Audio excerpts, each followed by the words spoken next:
Inició el cuarto año de mandato del actual gobierno salvadoreño de Nayib Bukele. Han sido años marcados por cuestiones mundiales que incidieron en las acciones que se han tomado, como por ejemplo la pandemia del COVID-19 y una crisis económica por conflictos bélicos. Pero también años que nuestro país ha llamado la atención internacional por algunas medidas del actual gobierno. Por mencionar algunas, se pueden enumerar la separación de poderes, un régimen de excepción para combatir las pandillas o incluso fuertes declaraciones del presidente referente a la comunidad internacional. En medio de esto, Bukele aún se perfila con buena percepción ante la población y algunas encuestas le dan entre 8 a 9 puntos de aceptación. El error más grave que ha cometido este gobierno es uno y solo uno: la opacidad en todo lo que ha hecho. Nada ha sido para que sepamos cómo se compraron las vacunas, cómo se compraron. La opacidad de este gobierno es la que le puede afectar al final del camino. El mandatario salvadoreño se presentó en la sesión solemne de la Asamblea Legislativa para dar su informe de trabajo del último año. En un discurso que duró unos 37 minutos, Bukele se centró en la guerra contra pandillas, afirmando que se está a punto de erradicar este problema que tiene décadas en El Salvador. Aunque en el informe de 3 años no se escucharon temas económicos, de salud o algunos planes que se ejecutarán en otras áreas, aún le restan 2 años al actual gobierno y falta esperar qué planes tengan para nuestro país.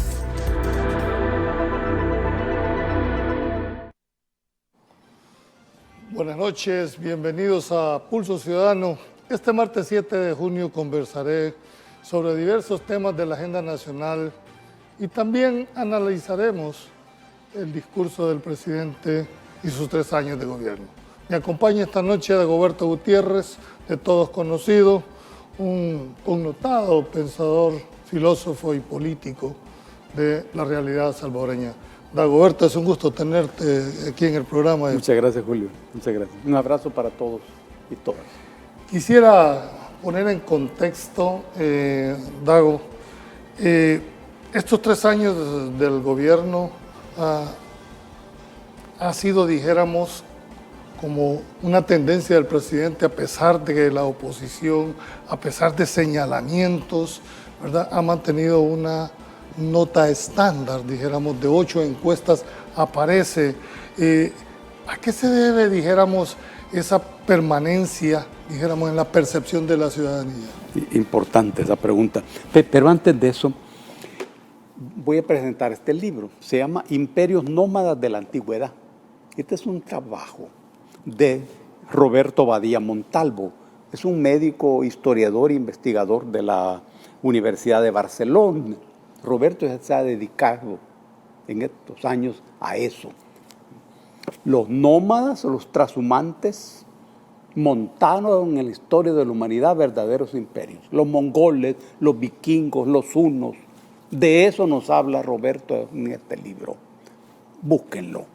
Y esto es Cuentos de la Chelita, ahí se llama, del doctor Eduardo Badía Serra y de Andrea Lucía Badía Solano. En la literatura, el doctor Badía Serra es un científico, filósofo y un cuentista. Hay que aprender de eso y hay que disfrutar también. Ahora, eso es impresionante, porque yo nunca había visto una guerra ideológica tan intensa, constante, feroz, contra un gobierno, ¿no? Y normalmente cuando los gobiernos son de izquierdas y las sociedades son de derechas, se explica que los ataques sean feroces. Mucho más cuando un gobierno es no solo de izquierdas, sino revolucionario. Está bien. ¿Este gobierno es de derechas? Este es un gobierno de derechas. Claro. Gobierno de derechas. ¿No debería de ser atacado, digamos, por... No. Sometido a una guerra ideológica de la que aprendemos mucho para entender en qué consiste una guerra ideológica. Hoy tenemos una escuela a las 24 horas del día y es un gobierno de derecha. Otros gobiernos anteriores que han llegado como de izquierdas, nadie los ha tocado, pero este es de derechas. ¿Y a qué aducís tú de que lo atacan con tanta ferocidad, siendo un gobierno de derecha que debería de ser, dijéramos, de la misma línea, por lo menos de pensamiento ideológico? Sí, pero la primera pregunta, ¿y por qué el pueblo le mantiene su apoyo a un gobierno? Aquí hay un significado esencial y es la derrota ideológica de todo este aparataje ideológico que ataca al gobierno a las 24 horas del día por lo bueno, por lo malo, por lo completo, por lo incompleto. Y vienen las encuestas de altos números. ¿Por qué es eso? Primero, porque el pueblo no les cree.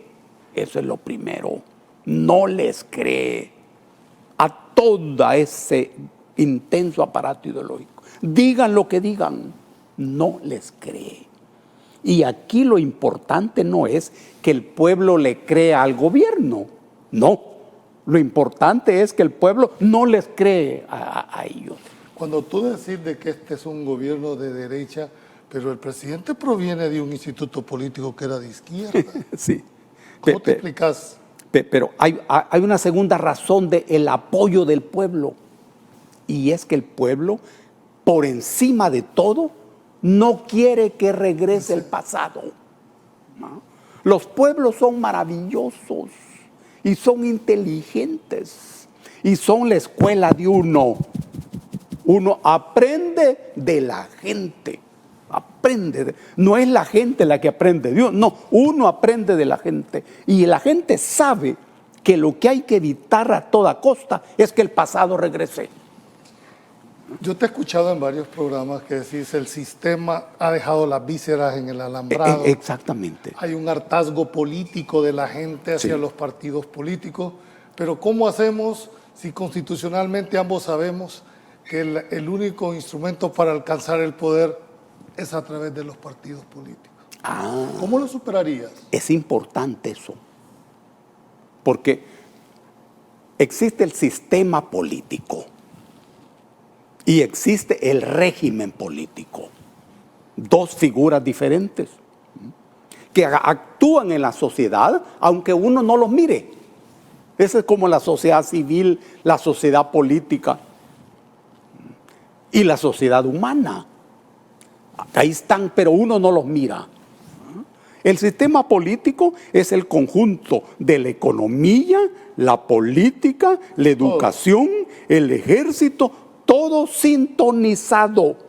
Ahora bien, todo ese conjunto descansa en una cosa que se llama régimen político. El régimen político es la manera como funciona el sistema político.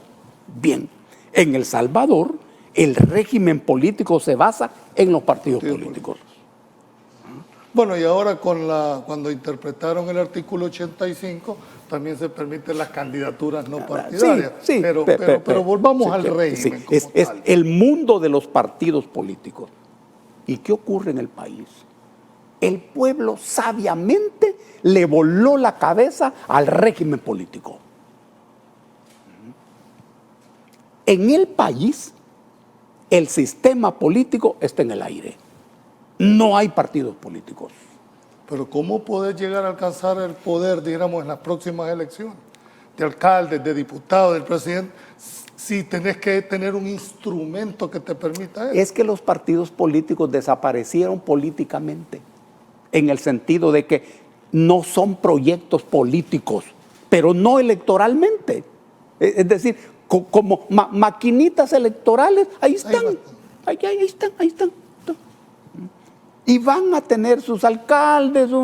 Sí. ¿Crees que ahora la gente se va a decantar más por la persona que por todo un planteamiento programático? La gente va a apoyar al gobierno. Porque la decisión del pueblo de volarle la cabeza al régimen no fue electoral, fue política. fue política. Y la clave, vos te das cuenta que hay una decisión política cuando la gente distingue bien el poder. Lo político tiene que ver con el poder. Lo electoral tiene que ver con el mercado de votos. En las elecciones se compran y se venden votos. Lo político no. Lo político comprende lo electoral. Lo electoral es la parte menos política de lo político. Entonces, la derrota de los partidos fue política. ¿Crees que van a desaparecer estos partidos en las próximas elecciones? No lo creo. Es que tienen su clientela. Esa es como una tienda. Que no van a poder incidir mayor cosa. No. Políticamente no tienen peso. A menos que ocurra un cataclismo político que uno no se lo puede ni imaginar. A menos que ocurra eso. Pero me parece a mí que el pueblo está claro del camino. Y la tercera razón por la que el pueblo apoya es porque tiene esperanza. Tiene esperanzas. ¿Crees tú que entonces las ideologías desaparecieron ya? En absoluto, no. Nosotros somos el único animal ideológico. Ninguno de los otros animales tiene ideología. Una gallina no tiene ideología, no. Tiene otras cosas maravillosas, la gallina. Pero somos el único animal que funciona con ideología. Y el que necesita hacer política. Ojalá que en algún momento de la historia de la humanidad eso deje de ser necesario.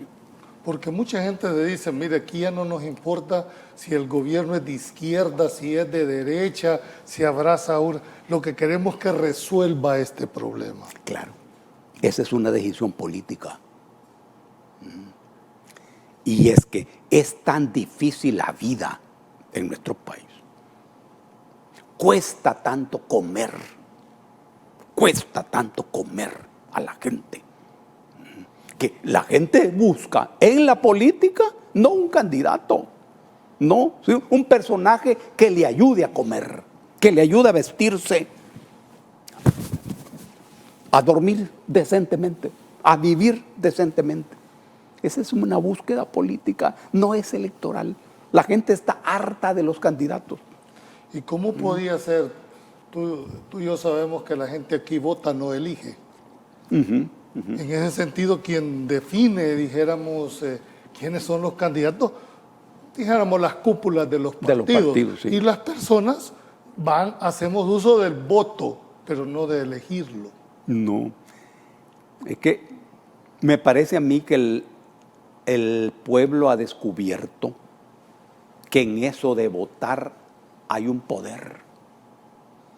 Hay un poder construido malévolamente por los grandes cocos políticos de la burguesía europea en aquellos años y que se ha trasladado a las constituciones de nuestros países, todos esos mecanismos. Que ya vamos a hablar del tema constitucional. Todos esos mecanismos. La gente ha descubierto eso. Que tiene un poder. Que en dependencia de cómo se use eso, puede influir y puede decidir. Incluso en ese terreno lleno de tiburones. Y el pueblo lo ha demostrado y ha saboreado la victoria. Cuando el pueblo le voló la cabeza a esos partidos, el pueblo fue feliz. ¿Y el pueblo que hizo eso conocía a Nayib Armando? No. ¿Y conocía a la gente relacionada con Nayib Armando? Tampoco. Pero eso no era lo importante para la gente. Lo importante era deshacerse de esos. Independientemente de quién hubiese sido. Sí. Porque a esos sí los conocía bien. Y luego, cada cosa en su momento.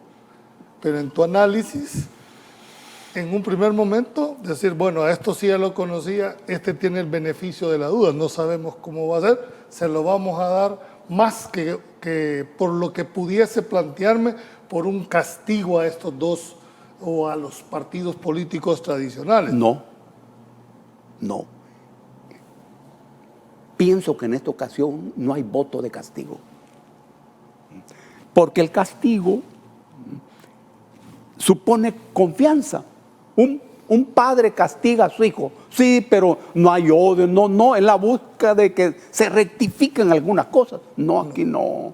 Aquí la base de la decisión fue el odio, el desprecio y el rencor. Porque no hay nada peor que una gente que diga una cosa y haga otra.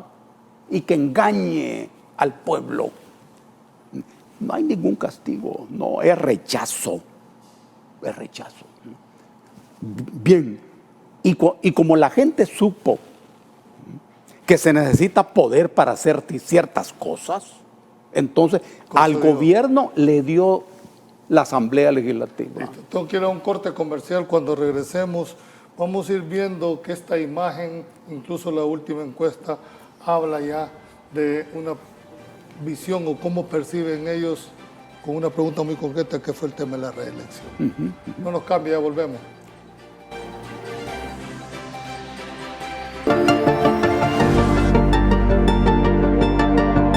La verdad bastante bien, sí, la verdad bastante bien. A comparación de años anteriores he visto la mejora en los aspectos de la salud.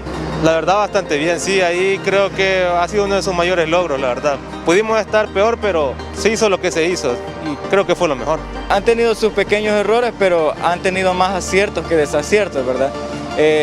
Su gestión ha sido bastante eficiente porque, digamos, han apostado por los puntos más importantes, por así decirlo, del país. Es decir, digamos, la seguridad, la salud, la tecnología, que es algo bastante importante que había estado olvidado por estos últimos años por otro gobierno y que en este gobierno se ha apostado bastante por ello. Bastante bueno el rol a comparación de lo que teníamos antes, creo que ha mejorado.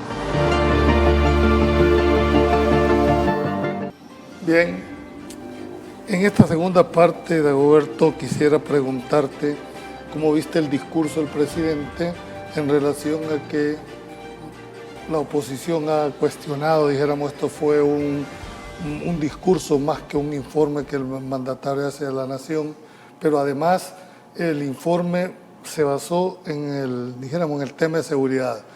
¿Tú crees que el régimen de excepción ha ayudado de alguna manera a que la población haya percibido que ese beneficio de la seguridad haya sido? ¿Sin régimen de excepción no se hubiesen alcanzado estos resultados? En primer lugar, conviene decir que este es un gobierno que no se atiene a las reglas de la democracia burguesa. No es ningún gobierno de izquierdas, sí, pero no camina en el territorio de la democracia burguesa clásica. ¿Y ¿Cuáles son esas reglas de la democracia burguesa? Son las reglas que aparecen en la Constitución. Todo eso de la separación de poderes, eso de los frenos y contrapesos, todas esas figuras que vienen desde la Revolución Francesa, ¿verdad? Que los revolucionarios de aquel momento, que eran los burgueses, aunque la revolución la hizo el pueblo, ¿no? La incorporaron en la primera constitución de ellos. Este gobierno no. A pesar de que esté en la Constitución. Sí. No. Y, hago este comentario porque eso se expresa en el discurso. Tienen razón los señores que dicen que fue un discurso a saber cómo, porque no dio un informe de lo que está haciendo. Esta es otra manera de hacer las cosas y otra manera de usar el poder. Porque cuando la gente vota por mí, ¿qué es lo que me da? Poder.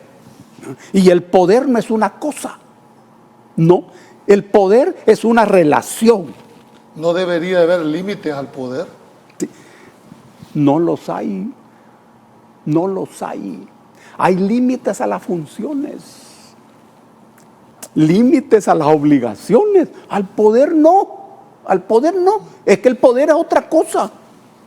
El poder no aparece en una norma jurídica. No, ¿cómo? ¿Cómo? El poder es una relación social. Segundo, que se basa en la diferencia de recursos. Y tercero, ¿sirve para transformar la realidad o para impedir que cambie? Para todo eso se necesita poder. ¿Sí? Ahora, el discurso no es un discurso formal como lo hacen los presidentes. No, hombre, no. Es un discurso pragmático, sencillo, directo, que toca las cosas que según el presidente él debe tocar, a partir de que piensa que eso es lo que a la gente le interesa en ese momento. Punto. ¿A quién crees que iba dirigido el discurso? A la gente del pueblo. No iba dirigido a los oligarcas, ni a los gente de los partidos políticos, sino a la gente. Por eso el corazón del discurso fue la guerra social. Tú siempre has calificado que esto es una guerra social. Guerra social. Distinto a lo que hubo en el conflicto armado, que era una guerra política. Guerra política. ¿Verdad? La guerra que nosotros pensamos, organizamos y dirigimos brillantemente, tuvo un motor, la exclusión política. ¿Y hoy? Esta guerra tiene el mismo motor, no. El motor de esta guerra es la exclusión económica. Por eso es una guerra feroz. ¿Y cómo se explica esto? Es que cuando termina la guerra civil, se dio una solución a esa guerra, basada en el neoliberalismo. Arena y el Frente coincidieron en esa solución. El reino del mercado. Y eso dejó afuera de la economía, de la política, del presente, del futuro y de la vida a miles y miles de muchachas y muchachos de este país. Ahí empezó. El Centro de Estudios Jurídicos publicó hace poco en la prensa gráfica un artículo en el cual cuestionaba la reelección bajo los argumentos que ellos decían que violaba el principio de alternabilidad. Pero cuando tú lo contrastas contra la encuesta que realizó la Universidad Francisco Gavidia, un 72.23% de la población, cuando le hacen, ¿apoyaría usted la reelección del presidente Bukele? Dice, sí la apoyaría. Sí, la apoyo. ¿Cómo contrastar, dijéramos, la parte formal con la parte, dijéramos, de la ciudadanía que percibe una cosa y lo expresa de una manera tan... Aquí hay una confrontación que es muy importante que las personas, organizaciones o instituciones que están pensando esta coyuntura la tengan en cuenta. Hay una constitución formal y una constitución real en toda sociedad humana. La constitución real es el conjunto de condiciones económicas, materiales, políticas, culturales, militares, que definen y delinean una sociedad. Y la constitución formal es el conjunto de acuerdos políticos de los grupos políticos de poder en un determinado momento. Esta es la realidad congelada. La constitución es la realidad congelada. Esta constitución material sigue funcionando y avanzando minuto a minuto. Aunque la otra no. Esta no. Esta no. ¿Qué es lo que decide? ¿Y qué va a prevalecer en esas dos que tú estás planteando? Siempre prevalece la constitución material. Siempre. Uno puede encontrar esta constitución material aquí, en la constitución formal. Pero no puede encontrar la constitución formal en la constitución material. No, eso no se puede, porque aquí está el juego, aquí está el juego. En la constitución formal están las reglas del juego, pero en la Constitución formal no está el juego. Quería preguntarte tu criterio, dentro de tu amplia experiencia, tanto política como académica, ¿es susceptible de interpretarse la Constitución de Gobierno? Es una buena pregunta porque ¿y son susceptibles de interpretarse las leyes? En la ley secundaria creo que sí. Sí. Ahora, Pero en la Constitución, bajo ese argumento de interpretación, aquí se han dicho cosas que no dicen. ¿Y quiénes interpretan las leyes y la Constitución? Un abogado podría decir, bueno, el juez. Y la Constitución la interpreta la Sala de lo Constitucional. En determinado ¿Tú compartís ese momento. criterio que la Sala de lo Constitucional es la que es el máximo intérprete de la Constitución? Es que la figura de máximo intérprete... Sí, que no hay otro más que ellos. Sí, es otra cosa. Tanto las leyes como las constituciones la interpreta la gente. El pueblo. Es que uno tiene que interpretar las leyes. Las normas, uno las interpreta. La gente no se da cuenta. También la Constitución. El primer nivel de interpretación es la gente. Claro, y la Sala de lo Constitucional interpreta la Constitución o interpreta la Constitución material. ¿De dónde saca la Sala de lo Constitucional la materia prima para sus decisiones? ¿De esta Constitución o de esta Constitución? Esta es una cosa impresionante, porque un día de estos estaba yo leyendo la sentencia sobre la dolarización, que es una decisión política, tremenda decisión política. Y sin embargo, la decisión, como que el pleito era la filosofía política o la filosofía del derecho. Y no, y no. Es que muchos dicen, bueno, aún la propia Constitución establece que lo que debería interpretarse es la ley secundaria para ver si se adecua o no al texto constitucional. Sí, porque sí. si no te volvés un poder constituyente si querés interpretar qué quiso decir el legislador. Y te hago este planteamiento.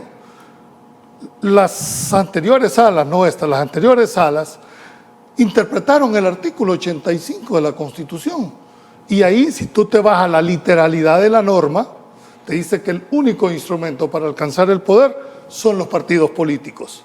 Sin embargo, en ese momento la sala interpretó que también las candidaturas no partidarias podían participar. Entonces volvemos al tema. ¿Qué es lo que se interpreta? ¿La realidad que vos estás planteando? ¿La conveniencia política en un momento determinado? ¿O lo que los 5 señores esos establecen? Sí. Y la reflexión arranca de esto. ¿Cuál es la fuente de la interpretación? ¿De dónde se nutre la interpretación? ¿De la Constitución formal o de la Constitución real? Se nutre de la Constitución real. De ahí se nutre. Claro que eso no aparece en las sentencias. En las sentencias la culpa se le echa en ocasiones a ciertos tratadistas. Como dice Calamandrei, o como dice García de Enterrías, o Radbruch, maravilloso Radbruch, porque se opuso a los fascistas. Sí, pero ese es el texto. ¿De dónde han tomado la fuerza nutricia? De los hechos, de las condiciones materiales concretas. Pero eso no aparece en la sentencia. Pero de ahí arranca. Te digo esto porque cuando se llega, hubo una sentencia que es la 1 del 2021, en donde habilita esta sala, habilita al ciudadano actual presidente de poder inscribirse como candidato para una reelección inmediata. Es una decisión judicial que han interpretado Seguro. de una manera, dijéramos, exegética la parte del 152, si no me equivoco. Sí, en la Constitución. Es una cosa maravillosa. Pero Eso- muchos cuestionan esa sentencia. Claro, y tienen derecho a hacerlo. Yo sigo cuestionando y criticando la dolarización. Sí, y yo digo, es inconstitucional.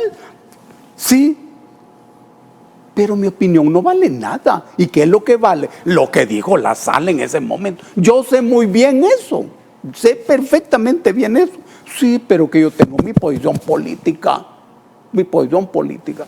Ellos, los que están en contra de la reelección, también tienen una posición política.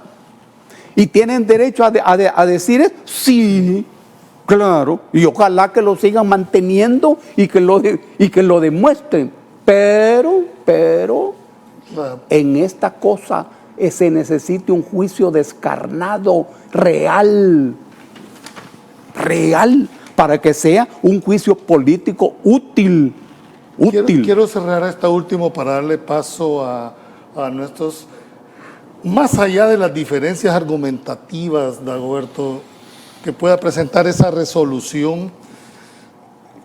Los mayores detractores de esta posición dicen es que el problema no es tanto el argumento como la ilegitimidad, porque esta es una sala ilegal.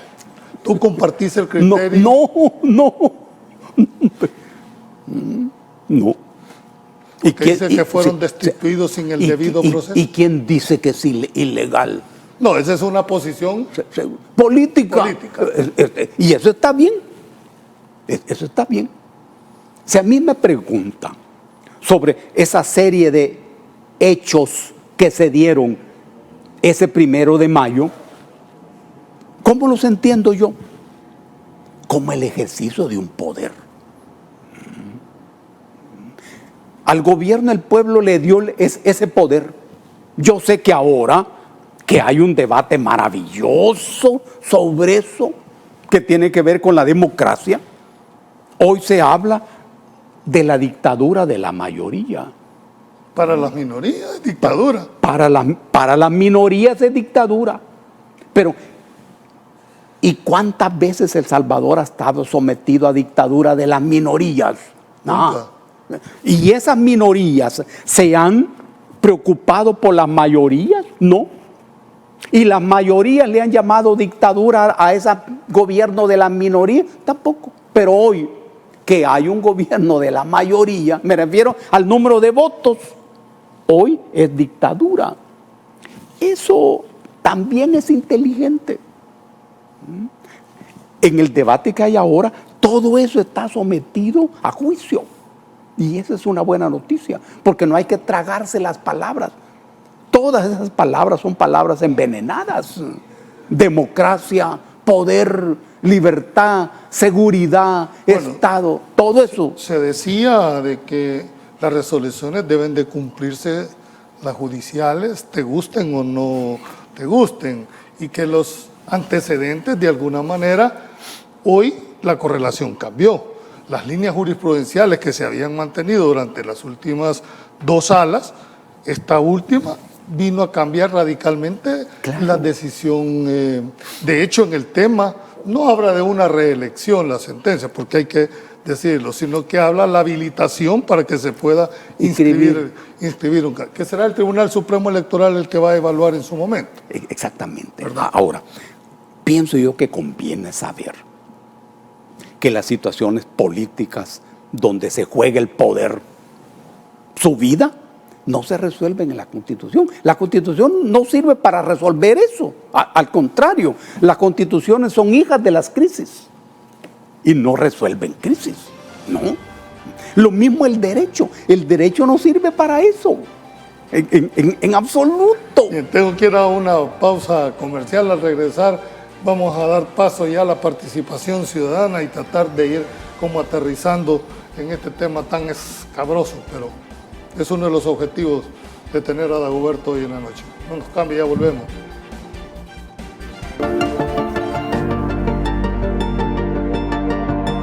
Pues bastante exitoso, la verdad. Cómo se desempeñó y cómo dio las opciones para solucionar las cuestiones en el momento, previniendo para futuras ocasiones, previniendo todo lo que sea el mantenimiento en salud, que mejoró bastantes cosas, las inyecciones también que eran bastante y que vinieron muy rápido al país. Sí, bastante bien, complacido, la verdad. La verdad, excelente. Ha tenido bastante mejora. A lo que hemos vivido anteriormente, hemos tenido bastante mejora. En parte del medicamento, ya no se da siempre la misma medicina en los hospitales. La atención es más rápida para las personas que están esperando cirugías. Y no más decirlo, con el hospital que tenemos por lo de la pandemia, nos ayudó bastante, la verdad. Como estuvo pues en otros países, ¿verdad? Yo pienso que manejar muy bien esta situación.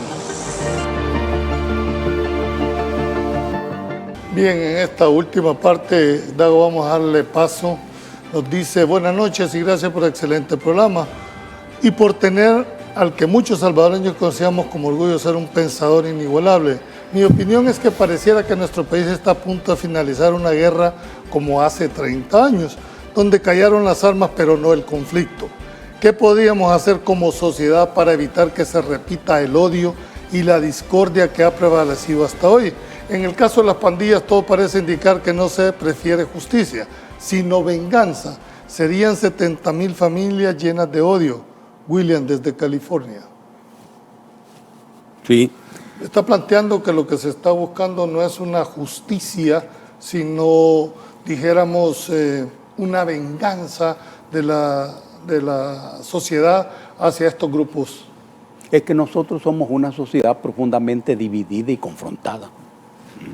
El hecho de que hayan millones de personas que necesitan irse del país, que la sociedad los expulse a los Estados Unidos, Canadá o Europa, expresa esa profunda división de la sociedad. Ciudadanos de primera, de segunda y de tercera, entonces hay una intensa confrontación, división. ¿Cómo se resuelve eso? ¿Se necesita otra guerra? Diferente a la actual guerra social que hoy tenemos. Y eso no pudo haberse previsto en el conflicto armado cuando se dieron los acuerdos de paz. ¿Cómo no? ¿Y qué pasó? Que no hubo, ¿cómo no? hubo una reinserción de los... El acuerdo político tomó la decisión de apoyarse en el neoliberalismo. Esa fue la filosofía política. Se renunció a la posguerra. ¿Y ustedes no lo objetaron en su momento, Dagoberto? Esos fueron acuerdos secretos. ¿Bajo la mesa? Entre los oligarcas y ciertos compañeros. Esa fue la matriz de toda esta fenomenología que hoy se está intentando romper. Te preguntan, ¿considera usted, licenciado Gutiérrez, que es saludable que el presidente Bukele se reelija como mandatario para las próximas elecciones como presidente de la República de nuestro país?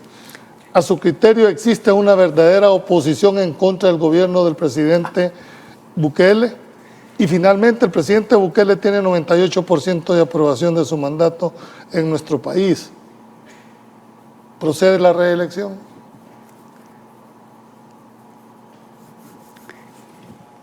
La figura de una decisión saludable da dificultades. Porque uno se pregunta, ¿y es una decisión viable? ¿Es posible esa decisión? Y si uno tiene idea de cómo es la correlación de fuerzas, cuántos votos tiene el presidente, cuántos diputados tiene en la asamblea, cuántos magistrados tiene en la sala de lo constitucional, que es un problema de correlación de fuerzas, así se llama eso. Bueno, pero en ese sentido no tiene adversario. Claro, ¿es viable esa decisión? Sí, claro, perfectamente, es viable. Ahora, hay que ponerle en el contexto. El presidente no ha manifestado absolutamente nada la intencionalidad de buscar un segundo mandato. No ha dicho nada, pero esa es una cosa formal. Es saludable esa decisión Es viable, ¿cómo no? Es posible también. Es saludable.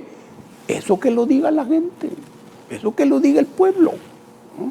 Porque en la Constitución hay cortapisas a eso, a la reelección, pero eso tiene que ver con los gobiernos militares y con el ejercicio de las tandas. Ese es el marco histórico, eso ha desaparecido. Aquí te dicen, buenas noches, licenciada Valdivieso, excelente panelista. Hace muy buena exposición del régimen de excepción. Sería interesante que invitara a la directora de la Mujer en Acción. Es muy profesional. Ayer la entrevistó don Raúl Beltrán. Un saludo a Raúl, ¿verdad? Pregúntele a su invitado qué opinión tiene el gobierno que todo le ha puesto reserva. Eso es un tema problemático. ¿Para el gobierno? Sí, muy problemático. Las reglas de la democracia burguesa hablan de una figura extraña que se llama transparencia. Y esa figura le indica a uno algo así como un vidrio donde el que está afuera mire al que está adentro. Y el que está afuera es la sociedad. Y el que está adentro es el gobierno. ¿Adentro de qué? Adentro del poder. Entonces la gente está afuera del poder. La gente está afuera del poder. ¿Y qué pasa con esa transparencia?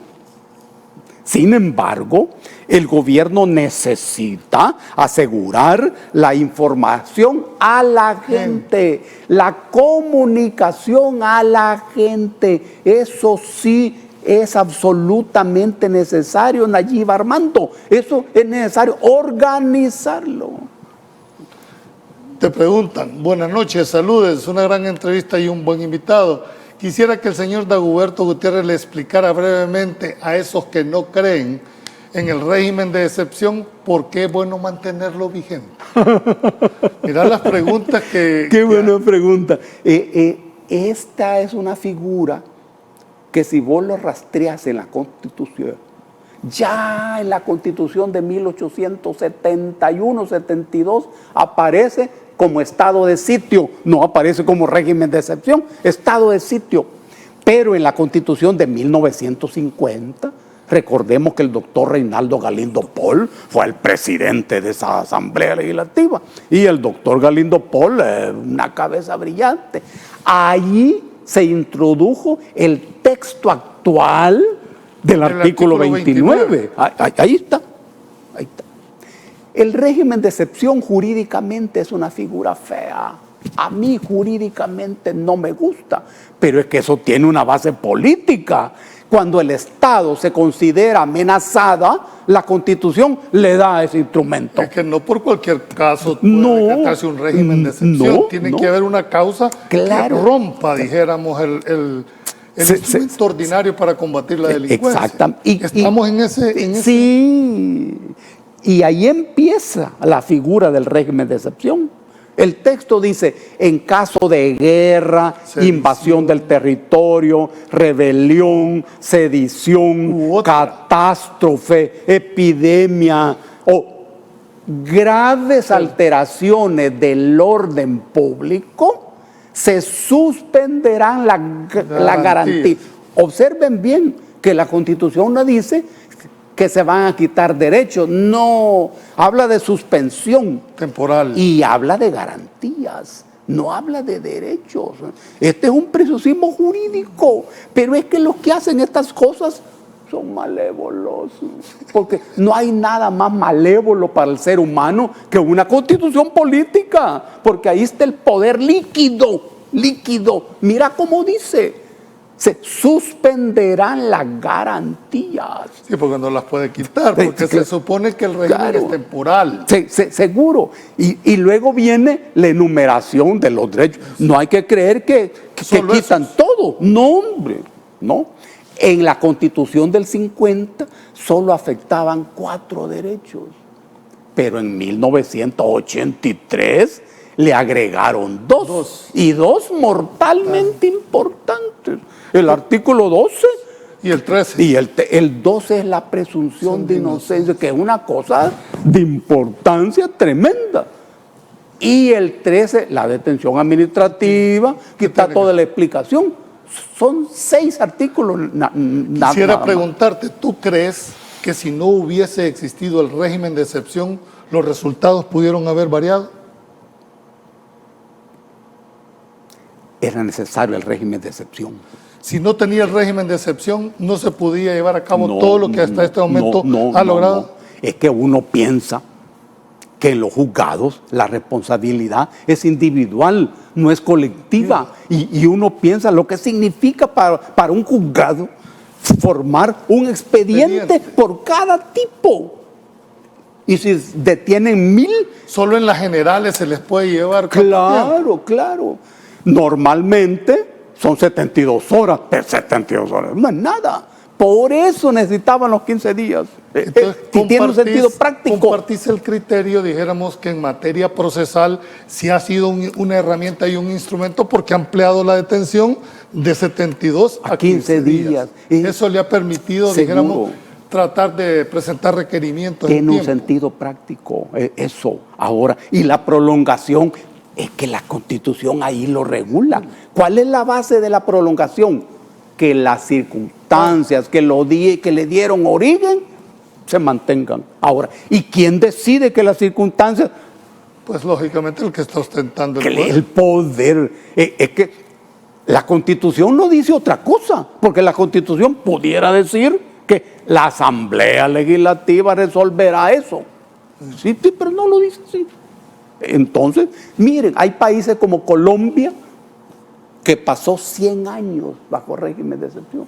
Sí, bueno, nosotros estuvimos 12. Nosotros estuvimos 12. Quería preguntarte, ¿qué rol le ves tú al órgano judicial en este contexto del régimen de excepción? Un rol político, como siempre. Como siempre. ¿Crees que está jugando un rol político? Claro. Y siempre el Poder Judicial juega un rol político, porque no hay nada más político. No político partidario. No, político, relacionado con el poder. No hay nada más político que impartir justicia. Claro. ¿No te vas vos por la definición de Ulpiano, donde dar a cada quien lo que le corresponde? No se trata de eso, en absoluto. El mismo derecho romano, hablando de Ulpiano. ¿Y qué era el derecho romano? Era el imperio romano, ¿no? Todo su poder convertido en norma jurídica. Por eso los romanos decían, el poder de Roma no está en las armas de sus legiones, sino en las normas y la civilización que llevamos. Eran tipos. Bien dado ha sido. Muy fructífera compartir con una persona del nivel intelectual tuyo. Ustedes, amigos televidentes, ojalá en su casa hayan disfrutado la entrevista. Estamos pendientes de una segunda parte. No agotamos ni siquiera un 25% de la agenda que habíamos planeado, pero serán ustedes, la norma de este programa, que saquen sus propias conclusiones. Nuestra intención es presentar los hechos tal y como están. Pasen buenas noches, que Dios los bendiga y nos vemos mañana en un programa más de Pulso Ciudadano.